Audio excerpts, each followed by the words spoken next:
कहानी की शुरुआत में हम देखते हैं मैक्स को। मैक्स इस रेगिस्तान में पानी की तलाश में भटक रहा है और ये वही रेगिस्तान है जिसमें हमने इस कहानी के सेकेंड पार्ट में मैक्स को भटकते हुए देखा था। अब मैक्स इस रेगिस्तान में भटकते हुए बार्टर टाउन नाम के एक शहर में पहुंच जाता है।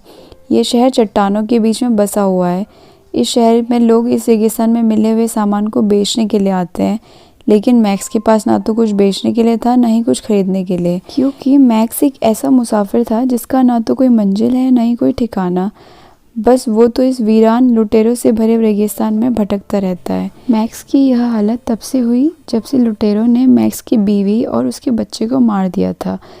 मैक्स की खुशहाल ज़िंदगी को किस तरह लुटेरों ने तबाह किया, ये जानने के लिए आपको इस कहानी के पहले और दूसरे भाग को देखना होगा, जो आपको मेरे इसी चैनल पर आसानी से मिल जाएगा। अब हम देखते हैं मैक्स को, जो कि इस बार्टर टाउन में एक कलेक्टर नाम के आदमी से बोलता है कि मुझे तुम्हारे इस बार्टर टाउन के राजा से मिलना है।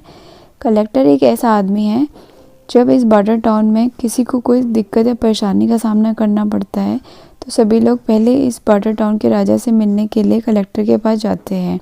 यही कलेक्टर मैक्स से बोलता है कि तुम तो मुझे इस शहर के लग नहीं रहे हो, तुम कहाँ से आए हो, इस बार्टर टाउन के राजा से क्यों मिलना चाहते हो। ये सुनकर मैक्स बोलता है कि मैं एक आदमी को ढूंढ रहा हूँ जिसके पास एक बड़ी सी गाड़ी है और उसके पास काफ़ी सारे ऊँट हैं, और ये गाड़ी और ऊँट मेरे हैं, लेकिन उसने मुझसे छीन लिए हैं। इसलिए मुझे उस इंसान को पकड़ने के लिए तुम्हारे इस बार्टर टाउन के राजा की मदद चाहिए। मैक्स की इस बात पर कलेक्टर मैक्स से बोलता है कि इसमें उनके राजा का क्या फ़ायदा।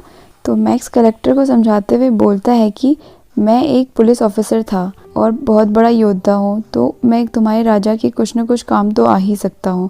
यह सुनकर कलेक्टर कुछ देर सोचता है, फिर मैक्स को लेकर इस टाउन के राजा के पास जाता है। यहाँ हम देखते हैं कि इस बार्टर टाउन के राजा एक आदमी नहीं बल्कि एक औरत है जिसका नाम आंटी है, जो काफ़ी क्रूर है और एक निर्दयी शासक है। कलेक्टर आंटी से बोलता है कि हमारे बीच बार्टर शहर में एक योद्धा आया है, वह अपना सब कुछ खो चुका है और आपके साथ सौदा करना चाहता है।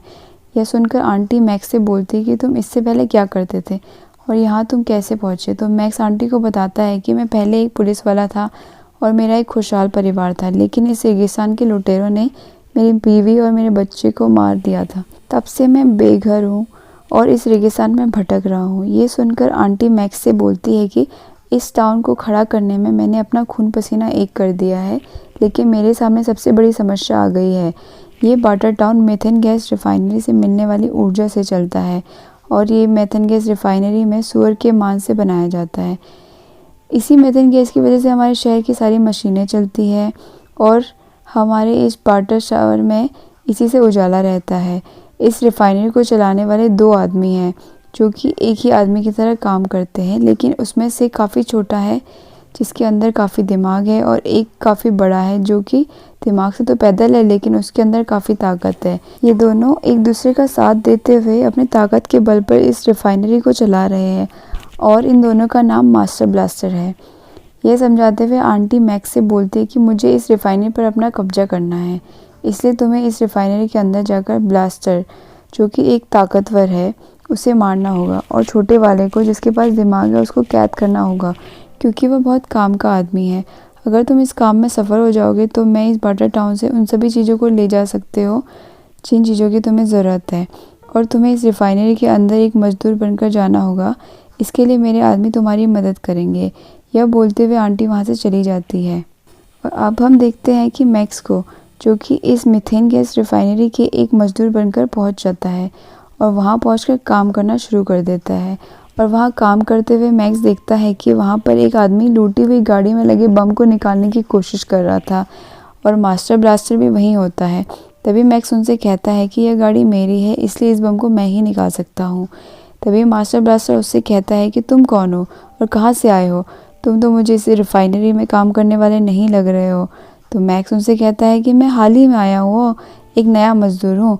और मास्टर ब्लास्टर उसे बोलता है कि तुम मेरे बारे में शायद नहीं जानते हो, मैं इस बार्टर टाउन के लिए एक भगवान हूँ। मेरी वजह से इस बार्टर शहर में सारी मशीनें चलती है और इस शहर में उजाला रहता है, लेकिन फिर भी बार्टर शहर की शासक आंटी हमें ज़्यादा पसंद नहीं करती है। और वह मैक्स से बोलता है कि आओ मैं तुम्हें दिखाता हूँ कि मेरे बिना यह बार्टर टाउन किस तरह से अंधेरे में डूब जाएगा। ये बोलते हुए मास्टर ब्लास्टर उस टाउन की सप्लाई को बंद कर देता है और हम देखते हैं कि यह उस टाउन की सारी लाइटें बंद हो जाती है और इस शहर में अंधेरा छा जाता है। तभी मास्टर ब्लास्टर आंटी के पास कॉल आता है, जिसमें वो आंटी से बोलता है कि तुम्हें अगर अपने वाटर टाउन में उजाला चाहिए तो तुम्हें हमेशा मुझसे झुककर बात करनी होगी और हमेशा मेरा कहना मानना होगा। ये बोलते हुए मास्टर ब्लास्टर आंटी से बोलता है कि तुम सभी लोगों में ये अनाउंस करो कि मास्टर ब्लास्टर ही इस टाउन का भगवान है। और तभी आंटी सभी लोगों में ये अनाउंस करती है, यह मास्टर ब्लास्टर ही एक वाटर टाउन का भगवान है। और अब मास्टर ब्लास्टर इस कॉल को काट देता है और वह वाटर टाउन की सप्लाई ऑन कर देता है। तभी वह मैक्स से बोलता है कि बम निकालो कार से। तब मैक्स कार में जाता है और वहाँ पर कार से सायरन बज जाता है और इस आवाज़ से ब्लास्टर के कान में बहुत तेज़ दर्द होने लगता है। तब मैक्स को पता चलता है कि ब्लास्टर को ये बीमारी है कि वो किसी तरह की तेज़ आवाज़ को नहीं सुन सकता है। फिर मैक्स दोबारा से एक सीटी बजाता है। इसकी आवाज़ को ब्लास्टर सह नहीं पाता और इसी बीच मैक्स वहाँ से भागकर आंटी के पास चला जाता है और वहाँ आंटी से कहता है कि बराबरी का मुकाबला करेंगे और उसके बदले में खाना, गैस, पानी। और आंटी मैक्स की बात मान जाती है। आंटी मैक्स से बोलती है कि अभी तुम्हारा काम पूरा नहीं हुआ है क्योंकि ब्लास्टर अभी मरा नहीं है और कल तुम्हारी फाइट ब्लास्टर के साथ थंडर डोम में होने वाली है।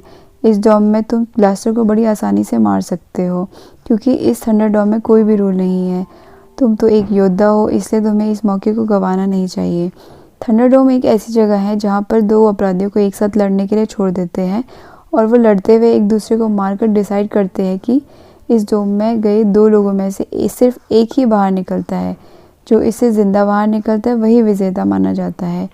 और इस फाइट में लोग एक दूसरे को किसी भी तरीके से मार सकते हैं क्योंकि यहाँ कोई नियम है ना ही कोई कानून। मैक्स इस लड़ाई के लिए तैयार हो जाता है। अब अगले ही पल हम देखते हैं कि मैक्स इस थंडर डोम के अंदर खड़ा है और इस डोम के चारों तरफ इस शहर के लोग लड़ाई को देखने के लिए आ चुके हैं क्योंकि इस तरीके का मौत का खेल वहाँ पर हर इंसान को पसंद है। फिर हम देखते हैं कि वहाँ पर आंटी भी आ जाती है और ब्लास्टर भी उस डोम के अंदर आ जाता है। वह आज तक किसी से नहीं हारा होता है, बहुत तेज, बहुत शक्तिशाली होता है। मास्टर भी वहाँ पर बैठकर देखने लगता है। अब ब्लास्टर और मैक्स की वहाँ पर फाइट हो जाती है।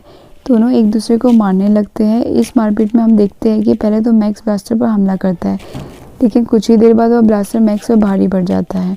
फिर मैक्स सीटी निकालकर बजाने लगता है और इस सीटी की आवाज़ को सुनकर ब्लास्टर को काफ़ी ज़्यादा दिक्कत होने लगती है और मैक्स इसका फ़ायदा उठाकर ब्लास्टर को मारने लगता है और वह वहीं पर गिर जाता है और ब्लास्टर का हेलमेट गिर जाता है और मैक्स उसे मारने ही वाला होता है कि उसका चेहरा देखकर वह रुक जाता है। वहाँ बैठा मास्टर मैक्स के पैर पकड़ लेता है और उससे रिक्वेस्ट करता है कि प्लीज़ तुम इसे मत मारो, ये बहुत मासूम है, इसमें इसकी कोई गलती नहीं है, मेरे कहने पर ही ये सब कर रहा था। लेकिन वहाँ सभी लोग बोलने लगे कि इस डोम के नियम के अनुसार अंदर से सिर्फ एक ही बाहर आएगा।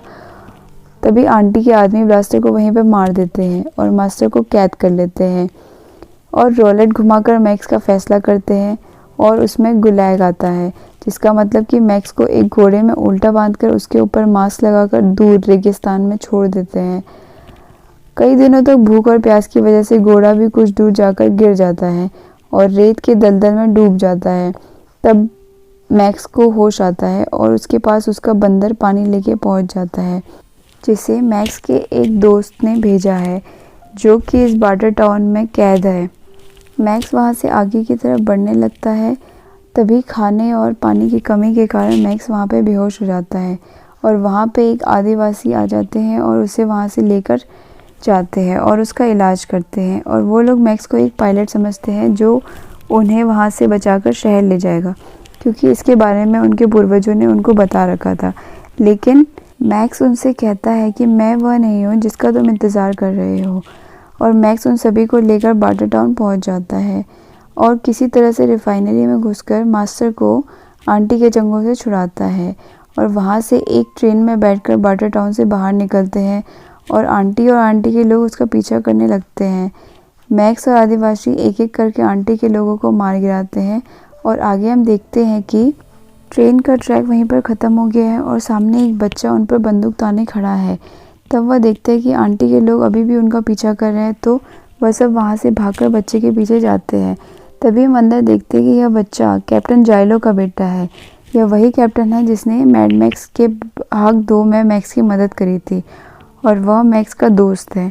और वो लोग प्लेन से वहाँ से भागने लगते हैं, तो आंटी के लोग वहाँ पहुँच जाते हैं और मैक्स उन्हें रोकने के लिए प्लेन से उतर जाता है और आंटी के लोगों को मार गिराता है। अगली सीन में कैप्टन जाइलो उन सभी लोगों को लेकर शहर में पहुँच जाता है। यहाँ सब कुछ तबाह हो रखा है और तभी हम देखते हैं कि आंटी के लोग मैक्स को पकड़ते हैं, लेकिन उसे वहीं रेगिस्तान में मरने के लिए छोड़ जाते हैं और इसी के साथ ये कहानी ख़त्म हो जाती है।